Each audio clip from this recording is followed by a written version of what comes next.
Hey guys, welcome back to my channel. Dorothea here. Probably one of my most frequently asked questions or inquiries surround my life here in Brazil, how I made it here, what I do to survive, where I'm living, the favela, what it's like. Today I wanted to take the opportunity to kind of give a story time and some background and also mix in with some tips if you are interested in starting your life over in Brazil. I want it to seem accessible to everyone because it is. It is a lot more accessible than you think. One of the best kept secrets for expats living specifically in Brazil, I know there's other parts of the world where this can apply as well, although it's not quite universal, is that if you are a native English speaker, you have a job. You have a job waiting here for you. That's a little bit oversimplified, of course, because you also need to have drive and motivation and education. But as far as education goes, you don't need to be classically trained. You don't need to have certification. The thing that matters most to people here is that you're a native speaker. That's what they want. They want to learn from a native. Of course, there's exceptions. There's people who want to go through an official school and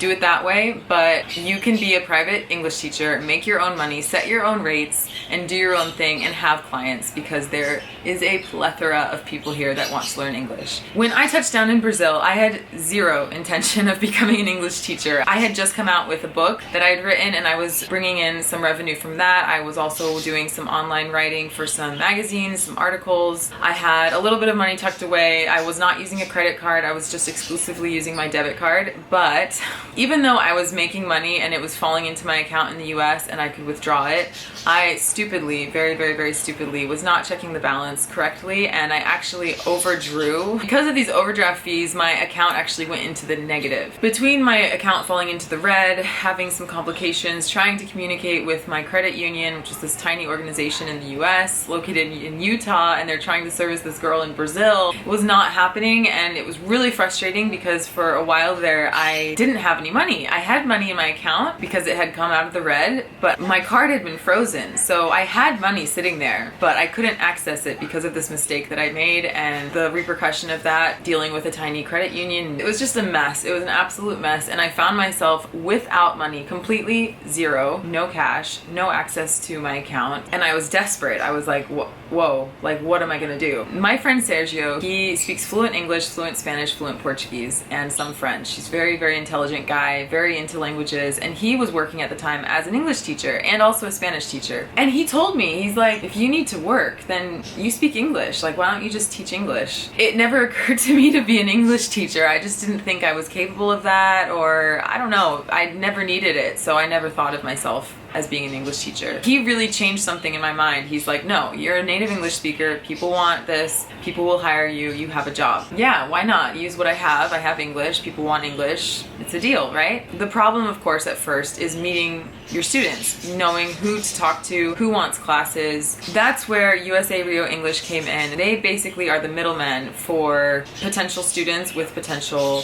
teachers. I had an interview with them. They hired me right away. I had a little profile on their website, and instantly I started getting calls and offers and emails from people who were wanting classes. From there, they refer you to other people. You never know, like their sister, their aunt, their coworker, someone always wants to learn English. Once you have your first 2 or 3 students lined up and you've made a good rapport with them, you've had a few classes, they like what you do, they're going to recommend you to other people. They're going to want to spread your services around because it's just such a common thing here, at least in Rio, that people want to learn English. From what I've heard, this is also true in other parts of Brazil, going all the way up north to the Amazon, all the way down to Sao Paulo, to Porto Alegre, like down to the south. People in Brazil are really obsessed with wanting to learn English, wanting to travel, wanting to get out, and they know that English is the most international language that we have. Internationally useful, I should say. I remember getting my first class lined up and being so nervous. He said that he was already conversational. We set up the time at his lunch hour at his work in Centro, and at this point, I'm not joking when I said I had no money. I did not even have the 350 reais, which is about $1. I didn't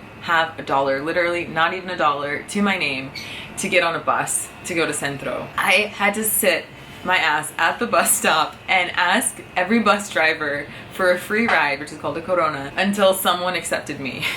I went to the class, we met at a Starbucks. He was super nice. He's actually, to this day, 2 years later, still a student of mine. We had an hour class, we had a conversation, just getting to know you. What are your goals? What do you want to do? Do you want to travel? Is it more for business? Just kind of getting to know him and what his motivation was. Speaking English, speaking about myself, my background, and just getting a taste of like where his English was. At the end of the class, he paid me 60 reais, which is like, oh, I don't know, like $16 for an hour, $16 an hour, which maybe doesn't sound like a lot, but working for $15 an hour is really not bad. And here in Brazil, when you have 60 reais, coming from nothing, like literally having nothing, to all of a sudden having 60 reais, I felt like a queen. I felt like, oh my gosh, I could buy anything, I can go anywhere. From there, it only went up. I had 1 or 2 solid students that had me 2 to 3 times a week. I was banking in like 1,000 reais a month. I felt so good. I felt so empowered, like, wow, I can do this. I have literally started from scratch. I'm building myself up slowly, slowly, slowly. And eventually, 2-3 months later, I had a full schedule. I actually had to start turning down people because I had too much work. A common goal amongst Brazilians, especially those who already speak some English, is to just maintain their English or, you know, slowly improve their conversation skills. But, you know, they're not trying to test for any official exam or go anywhere with it besides using it practically, which is my favorite way to teach. The more comfortable I got with Portuguese, the more I could start accepting other students of other levels, more basic, beginners. Making the first impression of English, you're really teaching them their first steps. It's like teaching a baby how to walk. You're really showing them the ways, showing them the ropes. Being on the teaching end and empowering other people to speak a language and showing them how much they can improve. This is where you started, this is where you are now.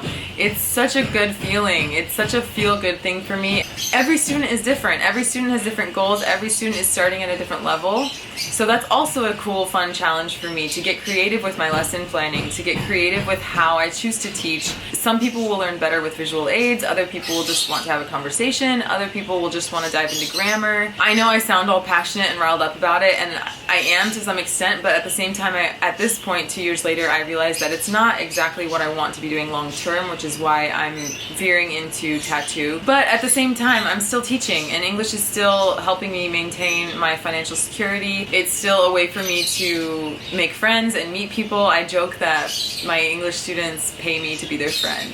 I have such a good time teaching, and a lot of the times, especially with my conversational students, it's like we just talk. We just have like a therapy session, and sometimes it's therapy for me and sometimes it's therapy for them. There is a market. There are clients here waiting for you. All you need to do is get your butt on a plane, buy a one-way ticket, come here, get your visa if you have to, whatever you need to do. As far as overstaying your visas, it's pretty benign here. What they'll do is when you leave, they'll give you a fine, and you don't have to pay that fine until you come back. I've heard stories of gringos who've gotten the fee, gotten the paperwork, and then they come back and they've had to pay and they've gotten rejected at the border, or people like me who just, you know, luck of the draw, you can walk in, and it depends on the officer, it depends on the day. It's not fair, I understand. It's Brazilian bureaucracy, what can I say? You can charge anywhere between, I'd say 50 and 100 plus reais per class, depending on the student, depending on their economic situation, depending on if it's a private or group class, depending on yourself, how much you want to charge, how much you see value in yourself. I definitely started my pricing between 45 and 60 reais, and now it's closer to like 60 to 70. I charge upwards of 75. In my opinion, if someone asks you a grammar question you don't know the answer to,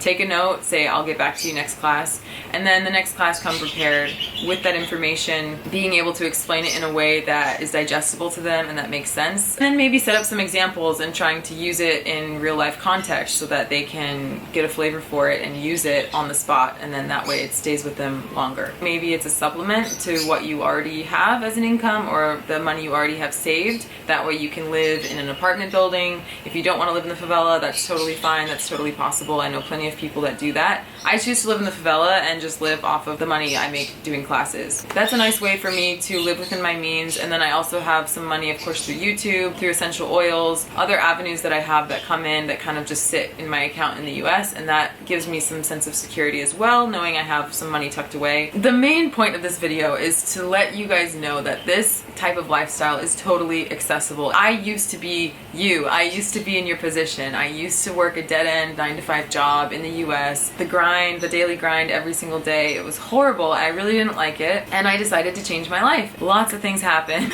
My life was totally flipped upside down. It was a long journey to get here, but now now finally having another life that I've created for myself that I love. I'm here in Brazil. I'm looking at the ocean right next to me. I mean, I'm living the dream. I'm living my dream. It's not to say that it's the dream. Take the first step, you know, whatever that is, big or small, do whatever you need to do. Start selling little stuff around your house so you can have some spare cash so you can save up and get a plane ticket. They're not that expensive. You can look at different times of the year and calculate, oh, it's better to go at this time than versus this time. Do whatever you gotta do. It's not unattainable. It is here. You have a job waiting here in Brazil if you do choose to come here. I would love to meet you. I have met plenty of my subscribers, people, and I love it. I love it. I love it when you say that I've inspired you to break out of the norm, because that's the best feeling for me, to know that I could help at least one person break free, because you are free. Whether you know it or not, you are free. Come to Brazil.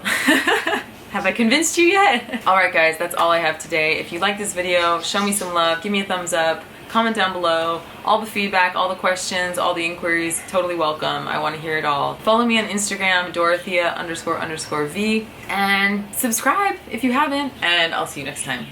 Beijos. Ciao.